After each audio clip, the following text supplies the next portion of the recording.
Greetings, writers. We are off on a new era of 4K videos, giving these whopping bandwidth, or whatever the technical term is, for the amount of resources these 4K videos require. But we're going to give it a shot and see if we can't produce. There's some neighbors. We're going to have to honk at them. They're out on the spring tees. Currently today we're in the low 30s with sleet and snowfall. I guess it was what T.S. Eliot meant by April is the cruelest month.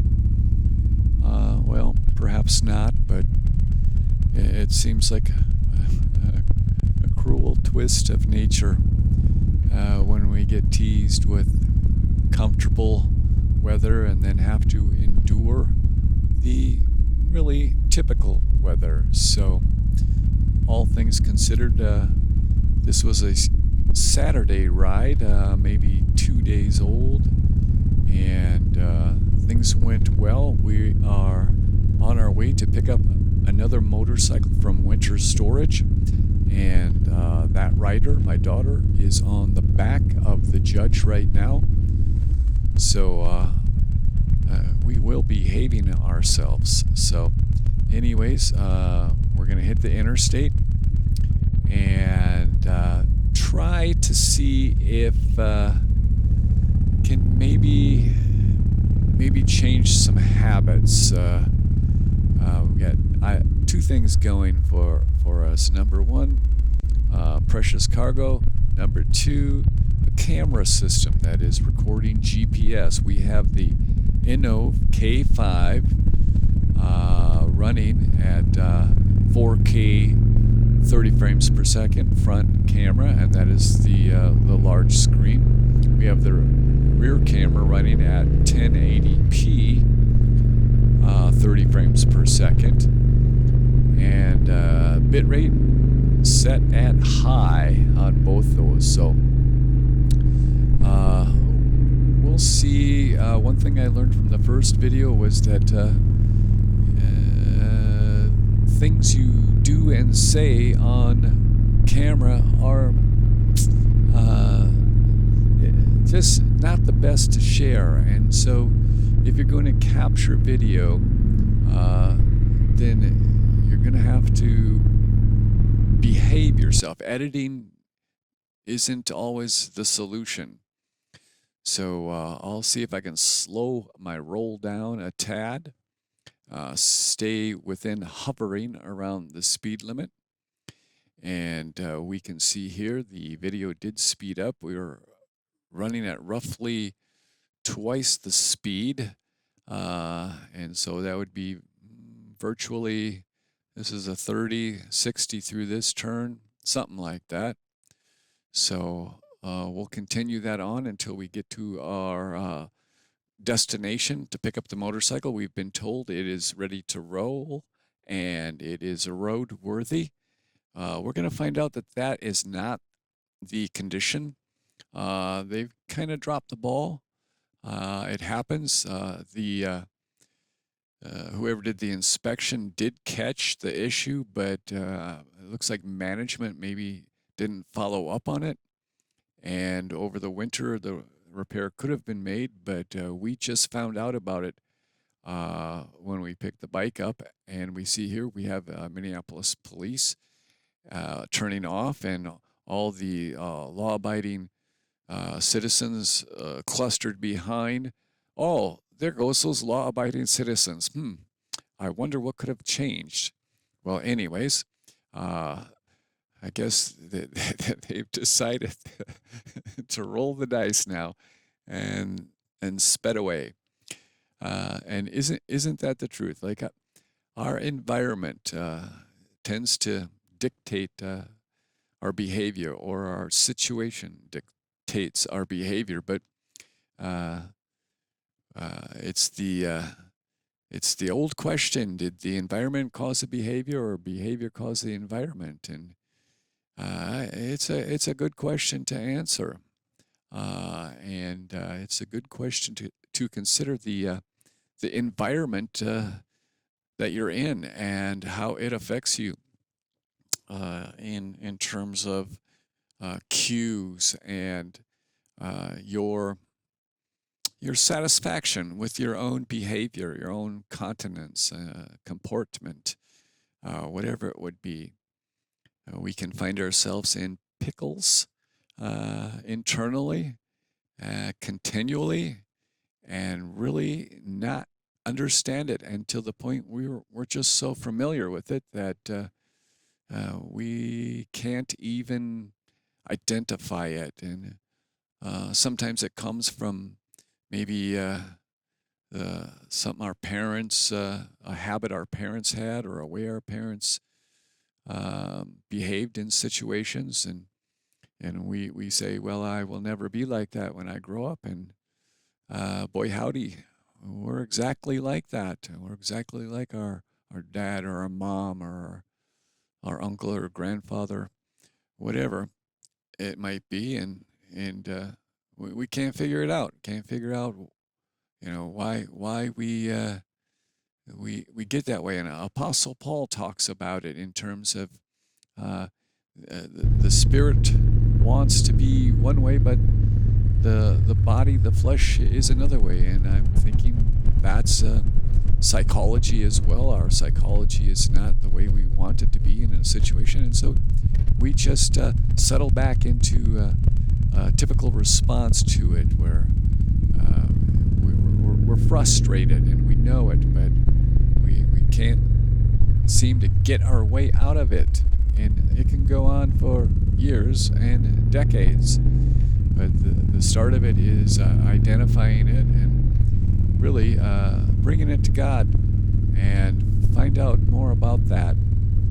And claim it. Claim it as part of your redemption and restoration. And God wants you to be as He created you to be, one with Him, innocent, free, full of joy. And these are possibilities, not when we think about them humanly, but I think we know that there is nothing impossible with God. And the remarkable thing is that through the demonstration of His love, through the sacrifice of Jesus, that we see God's ways are not our ways. And here we can see our riders getting off. My daughter's getting off. She's going to go pick up the bike, and I'll try to include a snapshot of the throttle cables. And those were the issues, and they just were not roadworthy. 3 out of the 4 ends were frayed, and they were jamming in the cable housing and not returning, so it would stay at high rev, and you had to manually throttle back. And it's just something bikers are aware of in terms of if something doesn't feel right, take it seriously, look into it, and do your best to find out perhaps what it is that isn't right. And in this case, they brought the bike out and gave it a startup, and she just kept high idling, and finally I rolled down there and felt the throttle. You could feel it grabbing, the cables grabbing. They were just sticking. And my daughter asked me, well, what should we ride it home? And of course I'm thinking, well, yeah, I've rode motorcycles with frayed cables and bent forks and bald tires, and oh man, it goes on and on. But she has much better judgment than I do, and was not going to take the chance, and it was a good thing. I had no idea these cables were in such poor condition, and so we did. She stayed here with the bike, and I ran and got the trailer, and we loaded up the bike, got it home, and inspected the cables ourselves, and did notice they were damaged. But isn't that a great sight for bikers? These are winter storage bikes in Minnesota, and they are ready to get rolled out. And so it was a busy day for pickup, and they probably had two or three of their workers dedicated to just keeping the traffic flowing and getting the motorcycles out. There is a checklist that they'll do at this place, sort of a quasi chassis service inspection, and they were pretty thorough. You could see that they did catch the cable issue, but for some reason, my daughter never got a call over the winter to see if she wanted it repaired, which would have been probably a good thing, given that it's a motorcycle, that it's a Buell, and they stopped manufacturing them about 10 years ago. So those throttle cables are somewhat specialized, and it's just going to be. I don't know if we're going to be able to find any. So we'll see. But here they come right now, and they're going to roll the Lightning up and give her a run, and you'll see them go through some machinations trying to figure out what's going on. It's got to get the registration sticker put on. Yeah.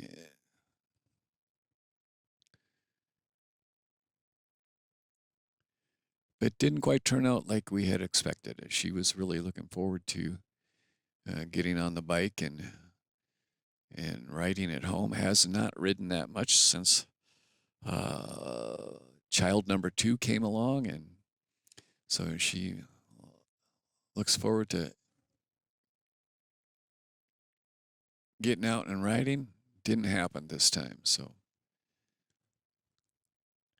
it's sticking right now. She's like, I don't know what's going on with it. And the service tech just wants to be done with it, and that's pretty much what he does. He just gets her to sign off on the release form or whatever it is, and really didn't offer any assistance or any other advice. So we decided to leave it there, and she's going to stay, put it back together. We did take a look at the top side on the cable on the throttle body, and it definitely, you could see it sticking. So we're going to go get the trailer, take care of that issue. On this route back, we are going at the normal speed right now, film-wise, but we'll hit this street here and crank it up to 4 times the speed, just to make it less agonizing for the viewer. But I'm telling you, the motorcycle, the open road, it has been a good venue for me, and I'm sure many other riders, to experience an element of freedom. And I'm sure there's other means, not too many more, that deal with transportation, but maybe flying, boating, snowmobiling, that sort of thing. Actually, anything other than the automobile. But the automobile, I guess, I'm not being fair. It's the fact that we can get in something and be mobile and move around is awesome. And the motorcycle adds several layers and degrees to that sensation in terms of responsibility and nimbleness, and it's not that expensive, and you are really part of the environment you're riding in, much more aware of what's going on than these people in the cars. And our style of riding right here is one of crowding the line, and you can see we can see up in front of the car in front of us, and we're not really riding behind the car. We don't want to get right behind a car, and so we'll try to stay to the side but still stay in the lane, and it also facilitates quicker lane changes. And you can see one right there, and that was perfectly legal. So we're out of that cluster, and we are hitting the 394 right here. We're going to go into the Lowry Tunnel and lose satellite reception, so the GPS will conk out. But it recovers quickly once we exit the tunnel. And we are in the motorcycle lane right here on the south side of Minneapolis, probably southwest side, but oh, yeah, okay. This, you can see Minneapolis in the background there. This is more of St. Louis Park area. You can see the high rises in Minneapolis, the IDS, and shoot, I don't even know what those others are.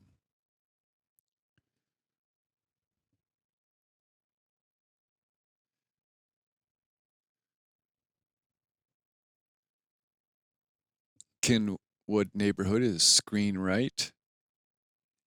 This long stretch of road is people trying to do just that, get in the eastbound 94. And we are using the attribute of the motorcycle, nimbleness, and speed here to get in there. Now, the GPS is not quite syncing with the video, and I don't know what the issue is. It is a manual process, one-time manual process for me right now. I haven't quite figured out how to be more precise without spending way more time.